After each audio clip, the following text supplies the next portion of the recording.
Selamat sore, kami dari kelompok 2 ingin melakukan observasi. Sebelumnya, perkenalkan nama saya Natasha Tragita Medestoa, NIM 2503 100269. Nama saya Arsman Lase, NIM 2503100281.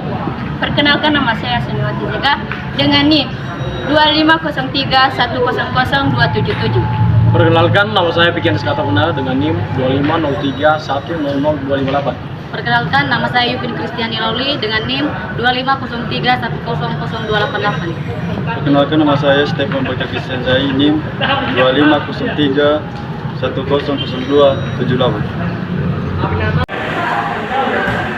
Perkenalkan, nama saya Pikian Skata Benar.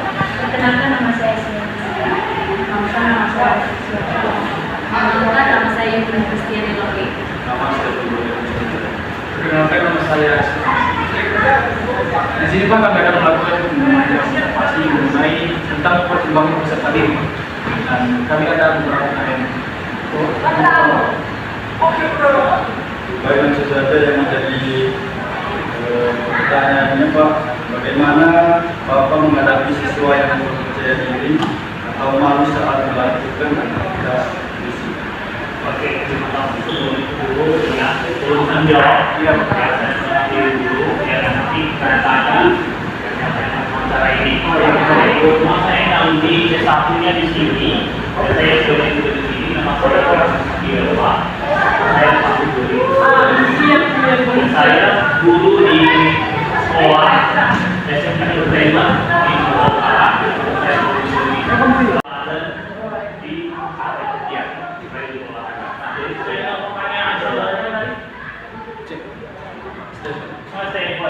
jadi bagaimana cara menghadapi ketika siswa itu kurang percaya diri ya, kurang percaya diri ya, khususnya pada saat melakukan aktivitas fisik kan. Nah, jadi saya sebagai guru olahraga itu apa ya? Saya mengumpulkan, saya punya namanya adalah deep learning tentang sporting. Jadi saya mau mengumpulkan, ya jadi siswa yang kurang ya percaya diri tadi saya mengumpulkan sama orang-orang yang sudah mahir. Nah, jadi satu soal kita bagaimana siswa sudah percaya diri. Nah, jadi nanti ketika kalau kalian belajar itu, jangan kalian belajar ini dua, tapi berkelompok, ya, baik di lapangan atau di kelas.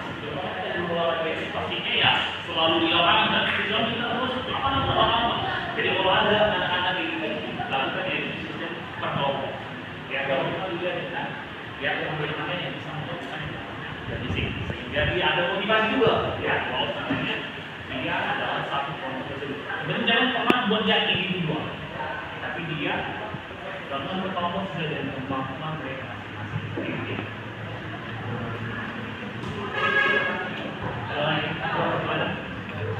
Ini bertanya Pak, segala apa yang bisa dipakai dulu ya pembelajaran jadi dalam pembelajaran dicoba. Oke, yang pertama kalau kedua ini kalau di kota ya, kendala yang pertama adalah fasilitas.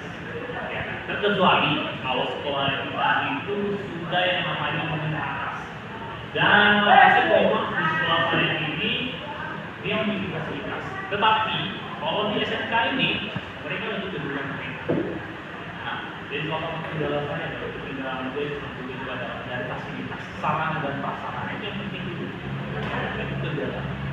Ketika di sekolah sudah ada contohnya bola, ya kendala kalau ada lapangan itu perlu dikasih bola dan sebagainya lah. Itu dulu kendala pertama saya. Dan itu adalah ketika kita menjumpai, sekarang ada siswa ini. Siswa ini adalah dia tidak menggunakan seragamnya.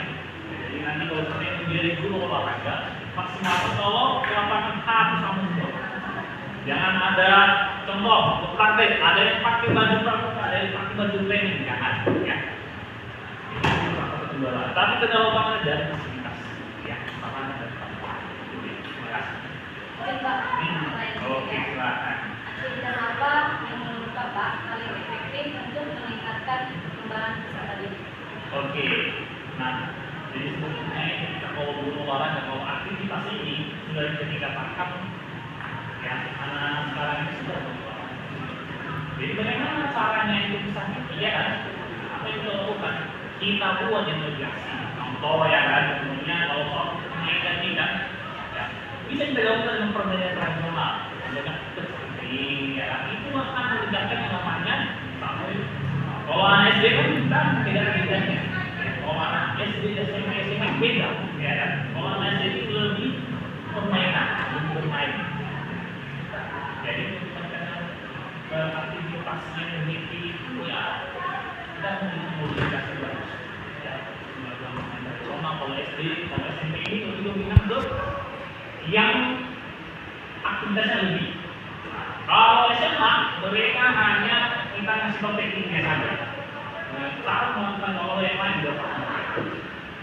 Jadi sebagai luaran tahu apa saja yang perlu kita laksanakan di lapangan. Itu aja.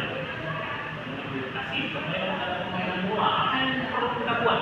Kalau ada yang fokus, kita buat lokasi interaktif. Ya, kalau teman-teman mengajar, kalau ada di sekolah itu kapasitasnya kalau sampai kalau kalian tampilkan yang namanya video. Nah, video itu presentasi mana itu? Ada analisis tulis. Jadi sudah analisis, silakan terkait di lapangan. Itu. Ada pembelajaran itu lebih interaktif. Karena sekarang ini lebih dominan itu teknologi. Nah, jadi dalam kalian sebut tadi ini belajar teknologinya sudah lah.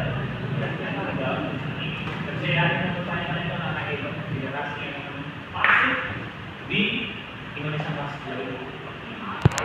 Amin ya. Oke, selanjutnya ada lagi yang ditanya. Oke, silakan. Saya cuma bertanya. Oke. Bagaimana cara Bapak menggunakan teknologi untuk meningkatkan kecerdasan dan kemampuan? Oke, jadi untuk penggunaan teknologi ini yang pertama saya menggunakan media berbasis ya pengetahuannya dan praktis. Kalau pengetahuan ini saya biasanya menggunakan HP. Ya, kalau HP namanya, selanjutnya kan siswa kita ini kan nggak semua yang punya laptop, ya, HP atau ataupun anak SD. Nah, jadi kalau untuk penggunaan teknologi saya lebih dominan praktis, ya, jadi menggunakan laptop dan salah juga ya, kalau pengetahuan ini berbasis media di YouTube ya, salah ya, mohon maaf ya, saya berpikir kalau perangkat di HP dulu paling ya. Nah, jadi kalau perangkat lunar itu seperti media YouTube ya, tapi saya lebih dominan ke YouTube ya, jadi saya yang akan menggunakan infocus menampilkan ya berbasis animasi tadi. Nah, itu menggunakan teknologi kalau saya ya, ini lebih dominan di sana. Jadi kalau saya mengajar, ya, saya nggak masuk ke lapangan dulu. Jadi saya paparkan dulu di atas apa yang saya kerjakan. Cuma kan tentu olahraga ini, oke olahraga kita kasih aja bola. Itu di samping mungkin. Pernah mengalami dong, pernah. Saya pernah mengalaminya. Dan jadi saya membantu pola pikir itu, ya. Jangan disuruh larian, suruh larian dari sana, duduk langsung ngopi di sana olahraganya. Jadi saya harap ke depan akan menjadi begini. Yang masuk kreatif, aktif dan inovatif. Ya, banyak ilmiah buat oleh kalian di sini itu ya aplikasi dari sana. Kita punya teknologi, ya saya menggunakan apa, ada tanpa bagus, ya kan? Kalau ini kehidupan di depan di semester 5 ya ada kali 5 penggunaan aplikasi untuk akses digital. Ya, masih belajar dengan semester 5 dan sampai di jenjang tersebut. Terima kasih. Ada lagi. Pak, bagaimana cara Bapak menggunakan teknologi untuk meningkatkan minat siswa dalam olahraga? Oke, jadi bagaimana cara saya menggunakan teknologi agar siswa itu dapat meminat belajar? Oke, nah jadi saya kemarin saya coba berbasis QR, ya QR. Tapi ini lebih ke anak SMA. Kalau anak SD ini susah ya kan? Belum tentu kita ini karena ada itu untuk jangan penggunaan si handphone teknologi. Main game, ada S begitu main game, ada mobil legend aja dan mereka yang mobil legend aja. Nah jadi kalau ada yang itu yang pasti QR, saya masukkan linknya, mereka saya kasih nonton selama 15 menit analisis apa sih belajar. Analisis mereka berpikir jadi kita sebagai luar dari staff yang mengambil asalkan kita tahu cara penggunaannya itu. Wah ya, kita masih mau ini. Silakan scan ini anak-anak yang berdepan ini khusus SMA ya. Silakan scan anak-anak sendiri apa itu juga. Oke, silakan ke depan. Silakan masuk. Dan setelah itu silakan Bapak lakukan apa yang kita lakukan. Ada Pak? Oke. Jadi selama mau mengajar di sekolah tersebut, bagaimana perkembangan peserta didik? Bagaimana Bapak menilainya? Bagi dari segi pengembangan ya, saya ingin mengajar SD, dan mengajar SMP, dan saya ingin menghadapi mahasiswa. Jadi jenjang yang saya belajar dari perkembangan ya, dengan saya yang ada perbedaan dari pertama. Ada sebelumnya mereka hanya mengetahui cara yang melakukan menendang bola. Tetapi ketika perkembangan teknologi saya lebih mengasah bagaimana supaya mereka mudah jadi dari segi perkembangan mereka dari teknologi dengan cara yang bagaimana cara membuat ya dan apa yang mereka lakukan itu hal yang disuruh video itu saya gunakan mereka walaupun itu model tapi kita harus yang kreatif terus untuk mengetahui perkembangannya lagi dari segi memori dari segi terkadang anak-anak ini dia pandai dalam segi teknik tapi dia pandai untuk praktek itu ada tapi dia pandai praktek tadi segi akademik nggak ada jadi kita keluar yang gimana di situ apa kita buat berarti kita mesti semuanya jadi untuk satu perkembangannya